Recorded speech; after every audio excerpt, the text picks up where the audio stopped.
Yang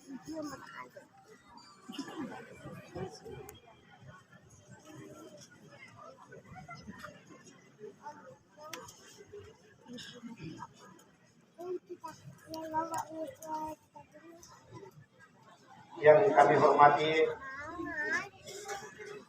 Bapak Camat Komisuri bersama rombongan, kepada kita semua dalam jabatan dan status yang melekat dalam diri kita masing-masing yang saya hormati, selamat datang di Kampung Dingin, Desa Walang Sawah dan Desa Persawa, Walang Rama-Roman, Kuma Ramamengi, Sew Lamadolo. Dinginnya malam ini sesungguhnya mengajarkan kepada kita bahwa hidup sendiri itu tidak enak. Oleh karena itu para bujangan sekalian, berakit-rakit ke hulu, berenang-renang ke tepian. Mantan-mantanmu sudah ke penghulu, kenapa kalian masih sendirian?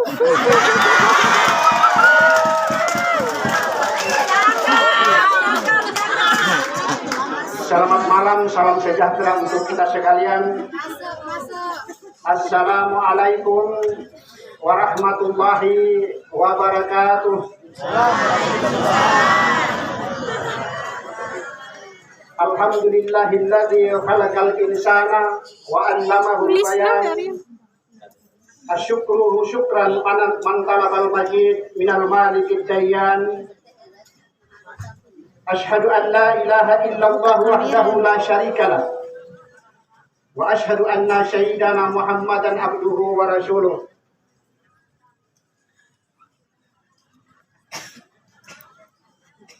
Hadirin yang diayu bahagiakan oleh Allah Subhanahu wa taala. Segala puji hanya milik Allah. Berkat limpahan karunia dan kasih sayangnya, sehingga malam ini kita dipertemukan lewat sebuah momentum silaturahmi. Terpatri dalam sanubari setiap kita dengan tekad ingin terus merekatkan tali persaudaraan. Semoga pintu rezeki kita dibuka, usia kita diperpanjang, persaudaraan antara sesama kita dapat diperluas. Selawat teriring salam semoga tetap tercurah buat baginda Rasulullah Muhammad sallallahu alaihi wasallam. Berkat perjuangannya, sehingga kaum muslimin masih terus menjalankan ajaran Islam sampai detik ini.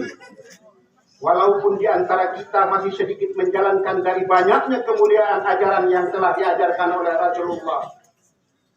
Al-Quran 114 surah. Di antara kita sudah menguasai semuanya. Mungkin ada yang hanya tahu dan hafal surah Yasin saja. Ada yang cuma tahu baca bismillah saja. Sholat demikian banyak diajarkan. Alhamdulillah kita masih laksanakan. Walaupun ada yang selama ini 2 kali hari raya. Ada yang seminggu sekali di hari Jumat. Doa begitu banyak Rasulullah mengajarkan. Walaupun ada yang cuma menghafal doa makan saja. Ada yang satunya lagi cuma menghafal doa berbuka puasa saja. Sampai doa sahur dilupakan karena memang tidak pernah sahur. Puasa 30 hari selama Ramadan. Ada yang berpuasa sampai 30 hari. Ada yang mungkin cuma 3 hari saja. Alhamdulillah. Hadirin yang kami hormati. Silaturahmi berasal dari kata silah yang artinya hubungan. Dan rahim yang artinya kerabat. Rahim yang juga berasal dari kata ar-rahmah yang berarti kasih sayang. Sehingga sering disebut dengan berkasih sayang atau menjalin kekerabatan pada istilah silaturahmi. Secara harfiah, asal kata rahman dan rahim adalah sama yang terdiri dari 3 huruf, ra, mim, dan a. Kata rahman ditambah 2 huruf, huruf alif dan huruf nun menjadi rahman. Sedangkan kata rahim ditambah hanya 1 huruf, yaitu huruf ya menjadi rahim. Dalam kaidah bahasa Arab disebutkan bertambahnya rangkaian hurufnya suatu kata, maka bertambah pula maknanya. Sehingga kata rahman maknanya lebih luas dari makna rahim. Objek dari kata rahim adalah kepada manusia yang beriman kepada Allah. Sedangkan rahman diberikan kepada seluruh makhluk. Sehingga semakin jelas kata rahim dalam kata silaturahim di sini hanya dikhususkan kepada manusia yang beriman, yang mengikrarkan diri sebagai manusia yang bertuhan. Saya yakin kehadiran kita semua di sini adalah manusia-manusia yang bertuhan. Manusia yang mengakui Tuhan Sang Maha Pencipta alam semesta. Manusia-manusia yang meyakini Tuhannya yang putih au liung elen, hoyo ula lerang male, hoyo botek nelek lerang buhu oler, hoyo tahihanen leha lerang buhu ini oleh. Hadirin yang kami hormati, dalam konteks orang-orang atau manusia-manusia bertuhan inilah maka ya ayyuhan nas inna khalaqnakum min dzakari wa untha wa ja'alnakum syu'uban wa qabaila lita'arafu inna akramakum indallahi atqakum. Hai sekalian manusia, sesungguhnya kami menciptakan kamu dari seorang laki-laki dan seorang perempuan dan menjadikan kamu berbangsa-bangsa dan bersuku-suku supaya kamu saling kenal mengenal. Sesungguhnya orang yang paling mulia di antara kamu di sisi Allah ialah orang yang paling bertakwa. Quran surat Al-Hujurat ayat 13. Hadirin yang dirahmati oleh Allah Subhanahu wa taala. Media bertakwa dikemas dalam agama dengan adanya ibadah puasa, training selama 1 bulan di balai Ramadan dengan berbagai aktivitas kebaikan akan mengantarkan manusia mencapai derajat takwa. Dari pencapaian derajat itu akan tumbuh kesadaran bersilaturahim dan berukhuwah dengan sesama. Silaturahim bagian dari ibadah sosial yang sangat dianjurkan dalam agama dan tidak boleh dilalaikan. Hadirin yang kami hormati, konflik adalah gejala sosial yang pasti akan hadir dalam setiap kehidupan. Senantiasa ada di mana saja, kapan saja, dan dalam setiap ruang dan waktu. Dampak buruk yang akan kita rasakan sekarang adalah menunggu aksi-aksi kebencian yang menjalar dari dunia maya ke dunia nyata. Penyebabnya adalah perbedaan antara individu-individu. Hal ini disebabkan oleh tidak saling menghargai perbedaan pendirian dan perasaan. Ketika perasaan si ganteng A menganggap istrinya yang paling cantik di muka bumi ini, maka muncul B juga mengatakan bahwa istrinya juga yang paling cantik di muka bumi ini. Mari saling menghargai, karena si A tidak ada urusannya dengan istrinya si B, dan si B juga tidak ada urusan dengan istrinya si A. Perbedaan kebudayaan. Yang kedua adalah perbedaan kebudayaan. Lebih didominasi oleh perasaan ego, kesukuan, dan kewibawaan. Oro bideng lapakeda, ini olongi alaleng, dan bohor nui parite. Nampak sedikit perbedaan pada tataran kecil semacam nili bekili, hayang bewaya, hingga paenare, berebinen, dan banyak lainnya. Jika kita saling menghargai, maka konflik dari sisi ini juga tidak akan terjadi. Yang ketiga adalah perbedaan kepentingan. Hal ini didominasi oleh kepentingan ekonomi, politik, dan sebagainya. Pada tataran ekonomi misalnya, tetangga punya pemanas, kita kepanasan. Tetangga punya kulkas, kita kedinginan. Jika persaingannya sehat, maka konflik dari sisi ini juga tidak akan terjadi. Berikutnya adalah perubahan sosial. Berlangsung dengan cepat untuk sementara waktu akan mengubah nilai-nilai yang ada dalam masyarakat, yang dapat menyebabkan munculnya golongan-golongan yang berbeda pendirian. Dan di antara tanda-tanda kekuasaannya ialah dia menciptakan langit dan bumi, berlainan bahasamu dan warna kulitmu. Sesungguhnya pada yang demikian itu benar-benar terdapat tanda-tanda bagi orang-orang yang mengetahui.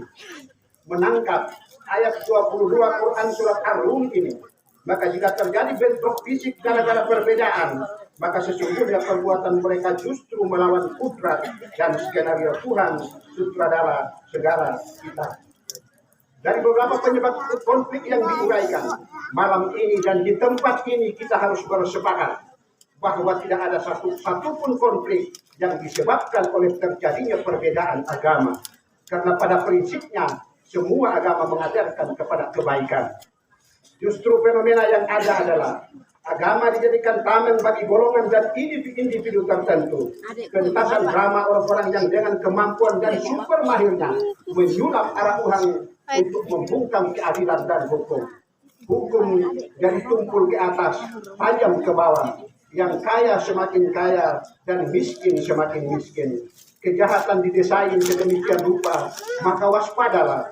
Karena kejahatan yang terorganisir akan mengalahkan kebaikan yang tidak terorganisir. Sebuah hadis menggambarkan akan muncul tanda-tanda kiamat berupa banyaknya perbuatan dan perkataan yang keji, memutus tali silaturahmi, tidak harmonis dengan tetangga, pengkhianat dipercaya, dan orang yang baik dikhianati. Hadis riwayat Ahmad. Hadirin yang kami hormati, fenomena semacam ini akan menampar muka kita semua.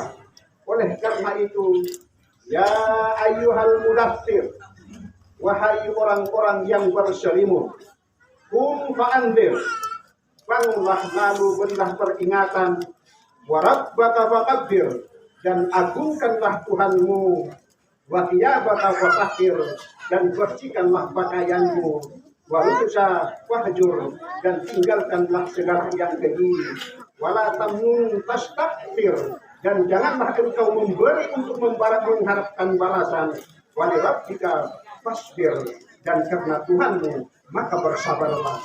Quran surat Al-Mudaththir ayat 1 sampai 7.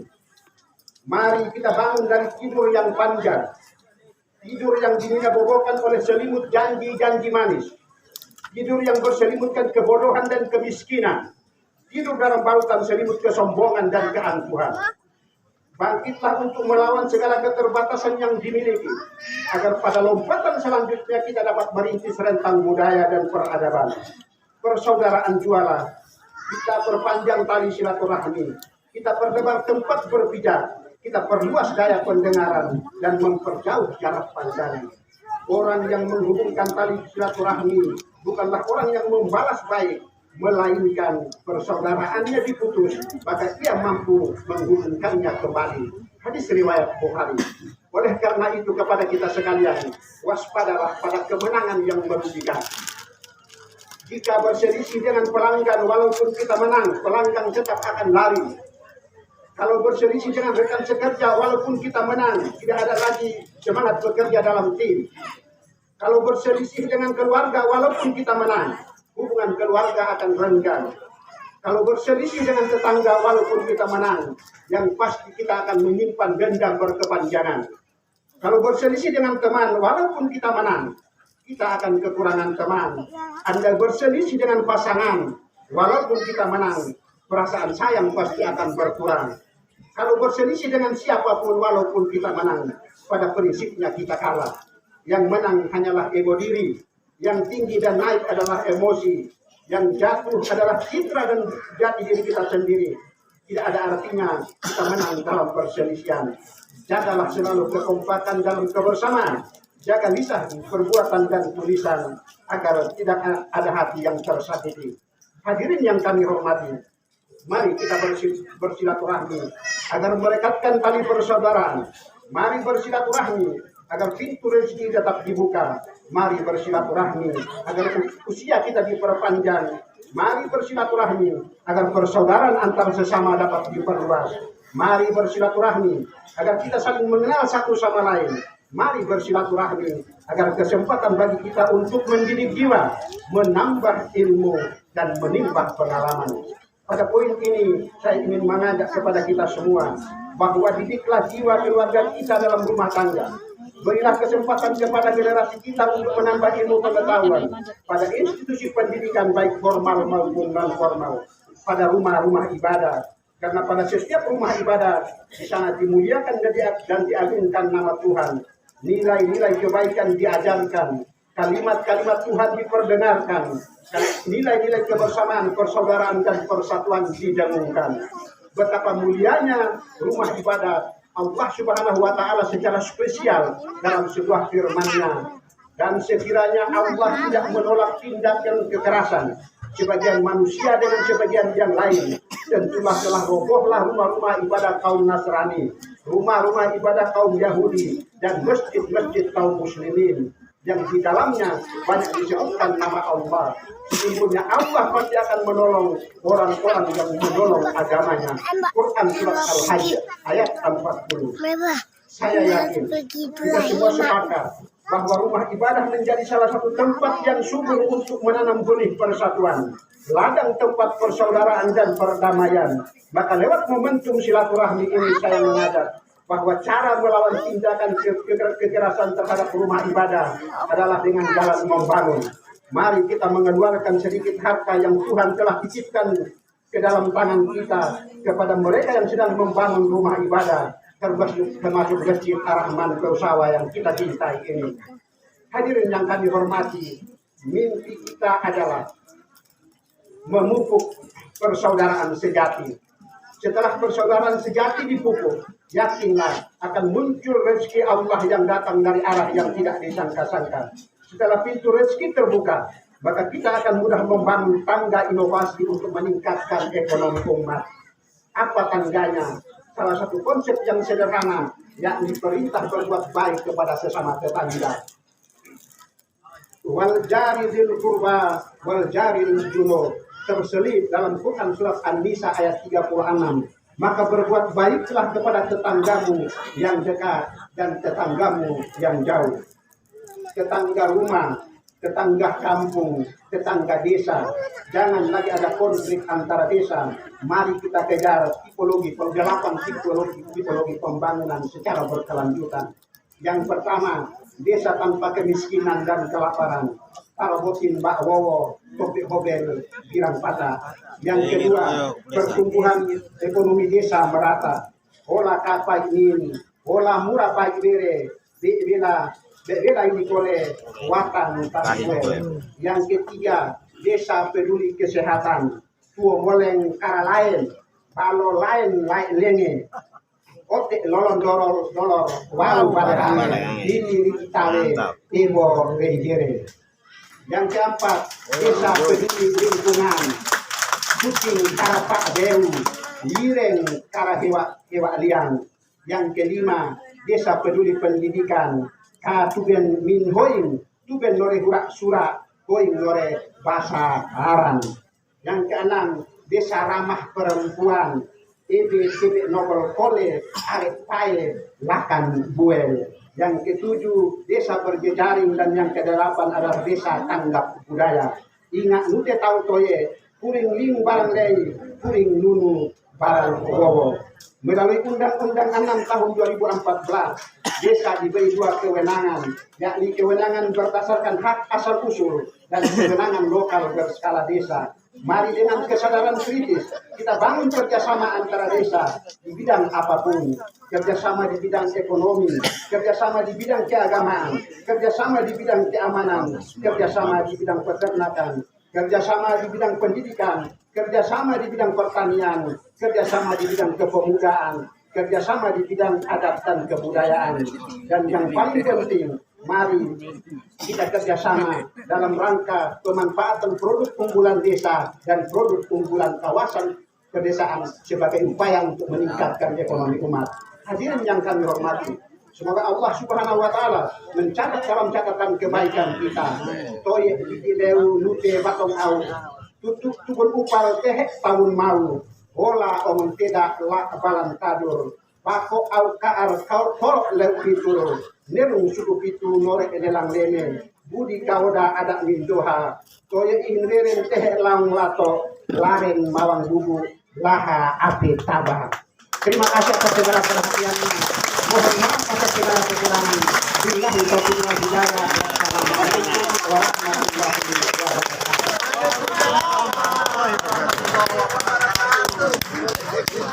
Mantap.